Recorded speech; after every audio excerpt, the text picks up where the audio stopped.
Assalamu alaikum, my dear students. How are you? I hope you all will be in best of your health and you will be ready to have the knowledge of the next and second last phylum, and that is the mollusks. What are mollusks? Why they are called so, and what are their other attributes?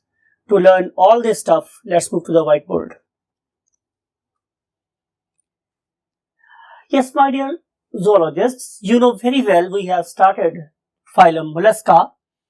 और जाहिर है हस्बयात हम लोगों ने वो तमाम parameters जो हमने स्टडी करने हैं हमने ऑलरेडी बोर्ड पे प्लेस कर दी हैं सो दैट कि उसमें से कोई भी चीज आप लोगों से ना रह जाए या मिस ना हो जाए।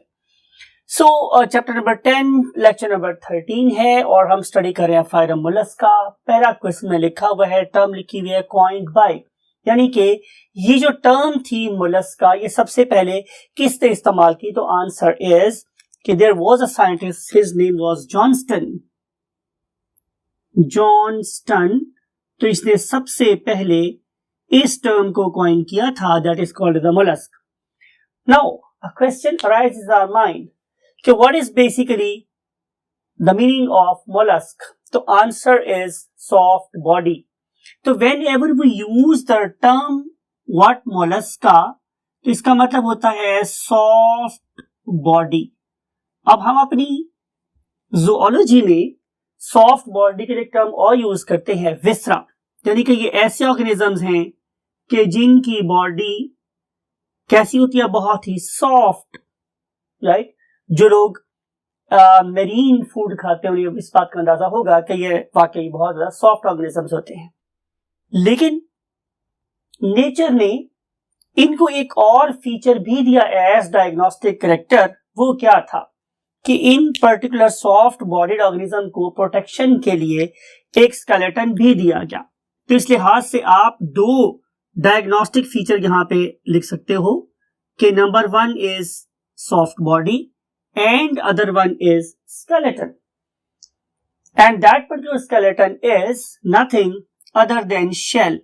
तो आप लोग इन्हें शेल्ड ऑर्गेनिज्म भी कह सकते हो, right. Now what is the taxonomy? आपकी बुक के पैटर्न को फॉलो कर रहा हूं। तो taxonomy के पॉइंट ऑफ व्यू से my dear students, these organisms have got what?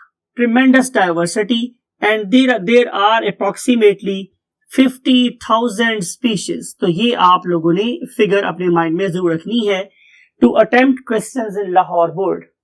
50,000 species. अब क्या इतनी ज्यादा स्पीशीज किसी और फाइलम में है? तो आंसर इज यस, जो हमने प्रीवियस पढ़ा था, that is a phylum arthropoda, और after phylum arthropoda it is the second largest group.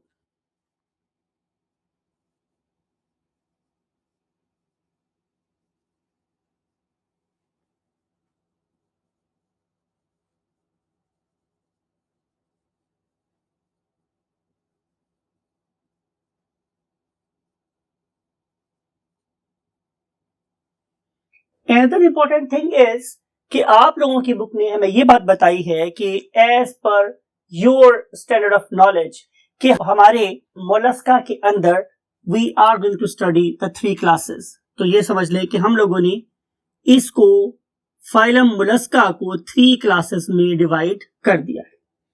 So this is a very brief history about the taxonomy of this very phylum that is called as Mollusca. Now we want to see the evolutionary status. आपको पता है कि normally मैं ये सारे के सारे attributes में आप लोगों के साथ हर एक फाइलम के डिस्कस किए हैं सो दैट कि आपके माइंड में एक एवोल्यूशनरी पिक्चर बनती रहे। तो आप लोगों को याद है कि जो ही हम लोग कहां से इवॉल्व हुए थे? किसी को याद है अपने से? यस, प्रोटोक्टिस्टा से। तो प्रोटोक्टिस्टा वर यूनिसेलुलर यूकैरियोट्स, लेकिन जो ही हम उससे आगे आए तो हम लोगों ने जिस चीज की बुनियाद रखी दैट वाज मल्टीसेलुलरिटी। तो उस पहले ही स्टेप के बाद जितने भी फाइला है मेरे पास means porifera, coelenterata, platyhelminthes, nematoda, annelida, arthropoda, mollusca and all others, they are basically what? True multicellular. So these are true multicellular और multicellular, whatever you want to pronounce लिख सकते हो। As far as the zoa is concerned, so they are not parazoans. They have got the what? Tissues. So tissues are present in their bodies. So we would love to see them at what? Eumetazoans. Eumetazoans. Right. And what is their symmetry? It is very important. आप लोगों को याद है, आप लोग देख रहे हो कि मैंने यहाँ पे टी का वर्ड लिखा हुआ है. इस टी से क्या मुराद है ये मैंने अपनी मेमोरी के लिए लिखा. जाहिर है ये बात मैंने आप लोगों को भी कैटेगोरिकली बतानी थी, इसलिए मैंने ये वर्ड यहाँ पे लिखा हुआ है. सिमेट्री स्टूडेंट्स ये है कि they are basically bilateral in symmetry. Bilateral. आपको ये वाली बात भी याद है कि हम लोगों ने फाइलम प्लेटिलमंथिस से ऑनवर्ड, इंक्लूडिंग फाइलम प्लेटिलमंथिस, जो ग्रेड बनाया था that was basically grade Bilateria. तो जितने भी ऑर्गेनिज्म फाइलम प्लेटी से ऑनवर्ड है, यहां तक है इंसान भी, वो सारे के सारे बाइलेटरल सिमेट्री रखते हैं. So they are not out of that particular group.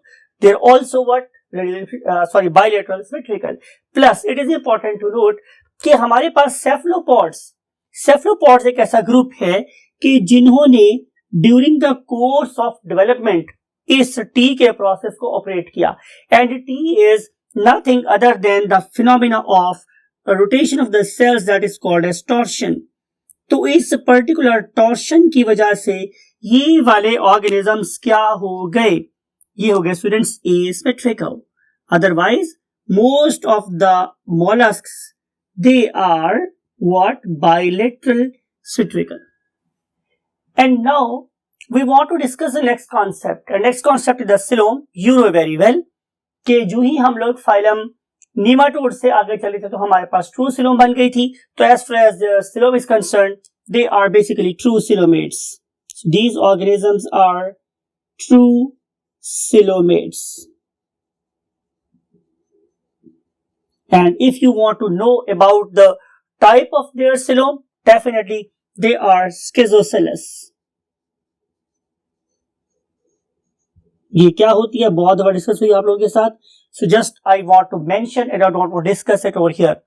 And as far as the stomy is concerned, आप लोगों को ये वाली बात भी टिप या ये स्टेटमेंट अपने माइंड में याद रखनी है कि एकाइनोडर्म से पहले जितने भी फाइलम हैं, एकाइनोडर्मेटा से पहले जितने भी फाइलम हैं, all of them are protostomes. तो ये भी हमारे पास प्रोटोस्टोम्स हैं, यानी कि जो पहला मुंह बनेगा, जो पहला सुराख बनेगा वही माउथ बन जाएगा. And you know very well इनका एक और नाम भी था, that is the proterostomes. Protostomes और proterostomes are same thing. So we have discussed all evolutionary phases in the terms of their, वही बात है ऑन्टोजेनी, कि अपनी डेवलपमेंटल स्टेजेस में ये किस किस फाइलम को किसी चीज को रिप्रेजेंट कर रहे होते हैं. Now we want to move to the next concept and next concept is diversity. And for this we have to move to the next column. अगर मैं स्टूडेंट्स बात करूं इसकी डाइवर्सिटी की, तो डाइवर्सिटी का मतलब वही बात है इख्तलाफ, वैरायटी. तो वैरायटी की मैं बात करूंगा तो डाइवर्सिटी हमें नजर आती है बहुत ज्यादा किस में? इन ऑर्गेनिज्म में. यानी कि मेरे पास कि साइज वाइज ये ऑर्गेनिज्म बहुत स्मॉल भी हो सकते हैं, ठीक है, और ये बहुत लार्ज भी हो सकते हैं. स्मॉल भी हो सकते हैं, बहुत लार्ज भी हो सकते हैं. और अगर मैं लार्ज होने की बात करूं तो हमारे इनवर्टिब्रेट वर्ल्ड का, हमारी इनवर्टिब्रेट दुनिया का जो बेताज बादशाह है in term of size, that is basically octopus. तो ऑक्टोपस सबसे बड़े इनवर्टिब्रेट्स है, तो इस लिहाज से ये एक लीडिंग ग्रुप है. प्लस अगर मैं बात करूं इसकी शेप के बारे में तो there is a huge variety in the terms of their size and shape. And now we want to discuss their habitat. तो हैबिटेट में भी जाहिर है हमारे students they are very diverse because most of them are marine. इनमें marine organism भी पाए जाते हैं, लेकिन इसका मतलब हर किसी नहीं है कि इनके पास फ्रेश लिविंग एक्वाटिक ऑर्गेनिज्म नहीं है. There are so fresh living, fresh water dwellers भी यहां पाए जाते हैं. फ्रेश वाटर डिवेलर का मतलब है उसमें रहने वाले, राइट. प्लस इसी पर्टिकुलर ग्रुप के मुझे ऐसे मेंबर्स भी नजर आते हैं कि जो कहां रहेंगे? जाहिर है टेरेस्ट्रियल मींस ड्राई लैंड पे रहेंगे, और टेरेस्ट्रियल ऑर्गेनिजम्स भी हैं. However usually they found close to the dampness, जहां नमी होगी, जहां पानी होगा, ये आमतौर पर वहां पे रहते हैं और बहुत पानी से दूर आमतौर पर मोलस्क नहीं पाए जाते। डिस्कस किया था आप लोगों के साथ कि मोलस्का का एक फीचर तो ये है कि उनके पास एक सॉफ्ट बॉडी होती है, लेकिन एक ये वाला फीचर भी आपको याद होगा कि मैंने बोला था कि they do have the shell. और अगर मैं सबसे पहले आप लोगों के शेल के फंक्शन की बात करूं तो definitely shell is there to provide the protection. लेकिन माय डियर स्टूडेंट्स, इसके एक बहुत बड़ा नुकसान भी है। ये वाला स्ट्रक्चर इन ऑर्गेनिजम्स की लोकोमोशन में हर्डल क्रिएट करता है, रुकावट पैदा करता है, ग्रोथ को भी ये रिटार्डेड रखता है। लेकिन बहरहाल शेल का सबसे बड़ा एडवांटेज ये है कि इस जंगल के कानून में सर्वाइवल ऑफ फिटेस्ट, जो सबसे फिटेस्ट है वही सर्वाइव करेंगे। उस पर्टिकुलर वॉर में, उस पर्टिकुलर जंग में इस शेल ने बहुत की रोल प्ले किया है, राइट। सो शेल में भी एक्सो, बाहर भी हो सकता है, और एंडो, अंदर भी हो सकता है, राइट। फॉर एग्जाम्पल, अगर आप इस पर्टिकुलर स्नेल को देखोगे तो इस स्नेल में शेल इज आउटसाइड, लेकिन अगर आप इस स्क्विड को देख रहे हो, ऑक्टोपस को देख रहे हो, तो इसमें इनका जो शेल है इट इज लाइंग इनसाइड, तो there may be the endoskeleton और मे बी द एक्सोस्केलेटन। अगर हम इसके ओरिजिन की बात करें तो these particular shells they are basically epidermal in origin, ठीक है, किसके, of a very very special covering outside the vista that is called as mantle. तो इस पर्टिकुलर मेंटल की एपिडर्मल सेल्स में एबिलिटी होती है कि they can produce and secrete shell around them, और बहुत जगहों पर ये शेल हर साल बड़ा होता रहता है और नया बनता रहता है। For example, look at this particular fresh water mussel, it has got what the exoskeleton और outer shell, and this very shell is basically showing line. तो ये जो लाइन है ये 8 साल में समझ ले एक बनती है, तो इसे हम लोग एनुअल रिंग्स भी कह सकते हैं। और इसके ऊपर एक नॉन सर्कुलर पार्ट है, it is called as the umbo, right. तो ये है हमारे पास कुछ फीचर्स किसके, मेंटल के। इस पर्टिकुलर मेंटल के अंदर की जो लेयर है that is normally very very you can say shiny, और उसके नीचे ले करती है मेंटल, और मेंटल के अंदर सेव होते हैं इसके सॉफ्ट बॉडी पार्ट जिन्हें नाम कह देते हैं viscera. Now we want to move to the next attribute of this particular phylum, and that is called as general body plan. आप लोगों को देखेंगे तो इस ऑर्गेनिज्म को हम 3 बेसिक रीजन्स में डिवाइड कर सकते हैं। One of them is called as anterior, and usually the anterior part it is usually occupied by the head. Although it is not true, but it is true for most of the organism.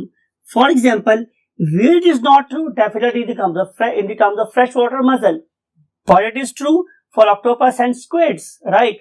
So anterior portion that is used for the you can say in anterior direction, in forward direction it is usually head. Then if you look at the dorsal side, so it is usually occupied by the shell. It is usually occupied by the shell. Look at this particular snail. So snail's dorsal side आपको पता है dorsal क्या होती है, ऊपर वाली। तो जो इसका ऊपर वाला side है it is occupied by the shell.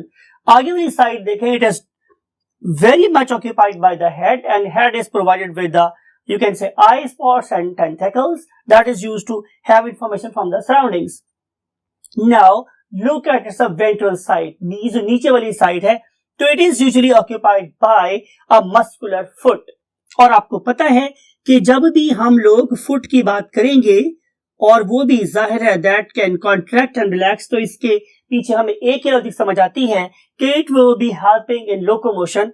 तो डेफिनेटली यही बात यहाँ पर है कि this particular muscular foot it is helping in locomotion. Even अगर आप लोग इस पर्टिकुलर फ्रेश वाटर मसल को देखें तो इस वाले केस में भी यही बात है कि इसके साइड पे या इसकी वेंट्रल साइड पे हमारे पास एक क्या प्रेजेंट है, मस्कुलर फुट। और अगर आप इस वीडियो को देखें तो आपको नजर आता है कि whenever this particular freshwater mussel want to move, it opens up its 2 valves and then protrude out, बाहर निकालता है अपना ये muscular foot and then carry out an imbalanced, गैर मुतवाजन, हम मेडिकल साइंस में बोलते हैं undulating movement. And same is true with what? Snail. Why they are doing so? Because आपको याद होगा हमने एक फिनोमेना पढ़ा था अभी इसी बोर्ड पे, टॉर्शन। तो टॉर्शन में इनकी डेवलपमेंट क्या हो गई, एसिमेट्रिकल, और एसिमेट्रिकल होने की वजह से फुट एक साइड पे बना और दूसरी साइड पे नहीं बना। That's why this organism can only carry out undulating movements, that is imbalanced movement. If you look at their digestive system, तो इनका digestive system कैसा है students? Tube-like. Yes, it is how it is tube-like. और जाहिर है जब मैं बात करूंगा tube-like की तो it has got a mouth, it has got an anus, सभी tube-like है. और इसका जो mouth और anus है, it is not lying outside. I'm talking about particularly freshwater mussel. Its mouth and anus both are lying inside the shell because the shell is protecting the soft body part. इसका mouth anterior side पे होगा और सारा anus उसकी posterior side पे होगी. Further detail जाने की जरूरत हमारे पास नहीं है बिकॉज आपकी बुक में मेंशन भी नहीं है, वरना इसको डिस्कस किया जा सकता था यहाँ पे. So it starts with the mouth and terminates at anus and definitely it is provided with the digestive glands. लेकिन इंपॉर्टेंट बात मेरे पास ये है कि इनमें से जो फ्रेश वाटर मसल्स है particularly they are filter feeders, और इस पर्टिकुलर फिल्ट्रेशन के लिए मेरे पास बकल सेराई प्रेजेंट हैं जो कि फूड को फिल्टर करने के बाद सिर्फ और सिर्फ फूड के पार्टिकल्स को ही डाइजेस्टिव ट्रैक्ट में एंटर करवाते हैं, and nothing other that is mentioned in your book, right? And then what is the respiratory system? Respiratory system is again very advanced, and usually it is you can say assisted by nothing other than gills. तो इनके जो marine और aquatic animals हैं उनके पास definitely gills present हैं, और अगर आप इन पर्टिकुलर गिल्स को देखें तो they are basically lying in mantle cavity. ठीक है, तो ये आमतौर पे पैलियल कैविटी या मेंटल कैविटी के अंदर लाई करते हैं outside the viscera, and they are provided with the fresh water from the surroundings. Definitely fresh water is taken in by you can say inhalant siphon and taken out by exhalant siphon, right? If you look at respiratory pigment, तो इनके respiratory pigment का नाम मेरे पास क्या है? हीमोसायानिन. और इसी particular हीमोसायानिन की वजह से ही इसके जो ब्लड का कलर है इट इज ब्लू. सो आपने देखा होगा कि इस पर्टिकुलर ब्लू कलर को डिफरेंट किस्म के squids as an organ of defence पे यूज करती हैं और एस्केप करने में भी हेल्प करता है यही वाला पिगमेंट इन पर्टिकुलर स्क्विड्स को और ऑक्टोपस को. And now we want to move to the next concept, and next concept is circulatory system. I mistakenly wrote it as respiratory system and now I have corrected it. तो we are going to start circulatory system. Circulatory system मेरे पास दो किस्म का होता है. एक को बोलते हैं क्या? ओपन सर्कुलेटरी सिस्टम, और एक को बोलते हैं क्लोज सर्कुलेटरी सिस्टम. और इसके लिए मैंने इसकी दो क्या बना दी है टाइप्स या क्लासेस. उनमें से एक है सेफलोपॉड्स. क्या होते हैं सेफलोपॉड? इंशाल्लाह डिस्कस करेंगे यू कैन से क्लासिफिकेशन में. तो बहरहाल नजर नाम तो इंडिकेट कर रहा है कि सेफलो मींस जिनका कोई हेड रीजन बड़ा सर होगा इनका. तो बहरहाल हम सेफलोपॉड्स की बात कर रहे हैं कि सेफलोपॉड्स के अंदर मेरे पास क्लोज्ड सर्कुलेटरी सिस्टम होता है. Closed circulatory system. लेकिन जो मेरे पास दूसरे ऑर्गेनिजम्स हैं they have got open circulatory system, right? Other arthropods, I am talking about other arthropods. So they have got word open circulatory system. ठीक है, और इस ओपन सर्कुलेटरी सिस्टम में जो बॉडी फ्लूइड है वो हार्ट में से निकल के साइनसेस में चलता रहता है, इसलिए हम इसे क्या बोलते हैं? Open circulatory system. अगर आप लोग इनके हार्ट की बात करें तो heart is definitely going to mix up the blood, because कि जो इसका हार्ट है उसके अंदर there are two atria and there is one ventricle. तो इसके लिहाज से इसका मतलब ये होगा कि बॉडी से आने वाला ब्लड और गिल से आने वाला ब्लड डेफिनेटली दो डिफरेंट एट्रिया में पहुंच रहा है. लेकिन जब ये दोनों एट्रिया कॉन्टैक्ट करेंगे और ब्लड वेंट्रिकल में एंटर होगा तो वेंट्रिकल में एंटर होने के बाद ब्लड मिक्स हो जाएगा, राइट? और मिक्स होने के बाद जाहिर है ये फिर दोबारा से बॉडी में से गुजरने के बाद उससे गिल्स में से दोबारा से क्या होगा? एयरेट होगा. ब्लड पिगमेंट की बात अभी मैंने की आप लोगों के साथ कि इसका जो ब्लड पिगमेंट है इट इज नोन एज हीमोसायानिन, और इस पर्टिकुलर हीमोसायनिन का कलर मैंने डेलिबरेटली लिखा है ब्लू, तो ब्लू ही है। इस पर्टिकुलर मोमेंट पे हम डिस्कस ही करना चाह रहे हैं कि why its colour is blue, because कि इस हीमोसायनिन के अंदर जो एक्टिव कंपोनेंट है that is the copper, Cu। आपको पता है कि आप लोगों की हीमोग्लोबिन में एक्टिव इंग्रेडिएंट क्या होता है? आयरन। उस आयरन की वजह से आप लोगों के हीमोग्लोबिन का कलर रेड, लेकिन इस हीमोसायनिन में कॉपर की वजह से इसका कलर कैसा हो गया? Blue. Getting my point or not? Now we want to discuss nervous system. Nervous system में भी they are very very advance. How they advance? Because कि नेचर ने इनको गैंग्लिया दिए हैं। क्या दिए हैं? Definitely ganglia. और अगर आप लोग इनके गैंग्लिया की बात करें तो गैंग्लिया 3 किस्म के हो सकते हैं। नंबर एक इज सेरिब्रल गैंग्लिया, और सेरिब्रल का मतलब होता है हेड रीजन में पाया जाने वाला ganglia. Other one is called as visceral ganglia. ये जाहिर है नेम इंडिकेट कर रहा है कि ये सॉफ्ट बॉडी पार्ट्स में होंगे। And other one is called as a pedal ganglia. जाहिर है ये उसके फुट में होंगे। It should be there because के पीडल गैंग्लिया की वजह से ही तो इसकी बॉडी के पार्ट्स फुट के साथ क्या करेंगे? कोऑर्डिनेट करेंगे। तो जाहिर है अगर मैंने हेड से मैसेज भेजना है पांव को, तो उसको आपस में जोड़ने के लिए मेरे पास क्या होनी चाहिए? कॉमिस्टल नर्व्स भी होनी चाहिए। तो yes, they do have commissural nerves, right.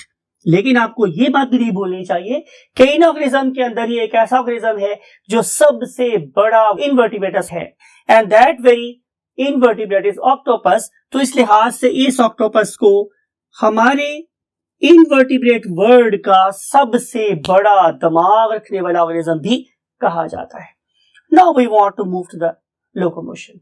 अगर आप लोकोमोशन की बात करें तो लिखा था मैंने अभी आप लोगों के पास कि they have got nothing other than a muscular foot, and that particular muscular foot is normally just one in number and it is asymmetrical।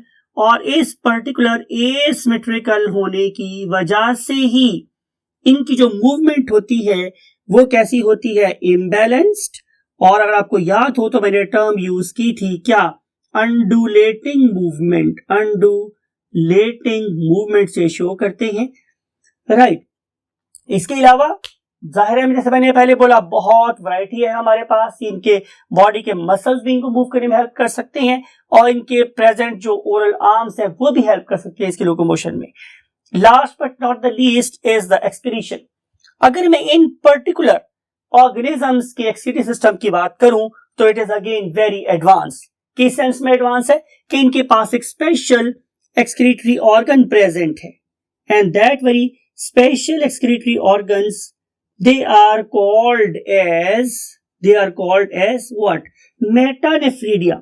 META, meta, NEPHRIDIA, metanephridia। और ये जो मेटानेफ्रीडिया है ये इसकी पेरिकार्डियम के साथ ही प्रेजेंट है, और पेरिकार्डियम से डायरेक्टली ब्लड इस मेटानेफ्रीडिया में आता है। और metanephridia, look at this structure, कि मेटानेफ्रीडिया एक फनल लाइक स्ट्रक्चर से स्टार्ट होते हैं, and that very funnel like structure is called as nephrostome. So nephrostome के अंदर सीलिया प्रेजेंट है। नेफ्रोस्टोम्स बेसिकली क्या करते हैं? जनरेट करते हैं करंट्स को, और इस करंट के रिजल्ट में इसका बॉडी फ्लूइड इस नेफ्रीडिया में एंटर होता है। जरा यहाँ पे हम प्रोसेस ऑफ फिल्ट्रेशन, एब्जॉर्प्शन, रिब्जॉर्प्शन करेंगे, और करने के बाद जो वेस्ट प्रोडक्ट्स हैं उसे हम लोग कहां से निकाल देंगे? नेफ्रीडियोपोर के अंदर। और नेफ्रीडियोपोर्स फिर इसको पुश कर देंगे इनटू द मेंटल कैविटी, और इस पर्टिकुलर मेंटल MENTL मेंटल, और इस पर्टिकुलर मेंटल कैविटी से फिर जो वेस्ट प्रोडक्ट्स हैं वो एक्सएलेंट साइफन के थ्रू बॉडी में से बाहर चले जाएंगे, राइट। इन पर्टिकुलर ऑर्गेनिजम्स की हमारे पास अभी रिप्रोडक्शन रहती है, कुछ इंटरेस्टिंग फीचर्स रहती हैं, इनकी इकोनॉमिक इंपॉर्टेंस रहती है। ये सारी बातें आप लोगों से हम करेंगे इंशाल्लाह कल लेक्चर नंबर 14 के अंदर, और होप कि आपने इन सारी की सारी बातों को डेफिनेटली माइंड में जगा दी होगी, और आप इन सारी बातों को डेफिनेटली यूज करेंगे to score those very precious marks that may enable you to join medical college. इसी दुआ के साथ कि आपको आपकी मंजिल जरूर मिले और आप अपने वालिदैन के लिए बड़े फख्र का सबब हो। I want to say you good bye, अल्लाह हाफिज।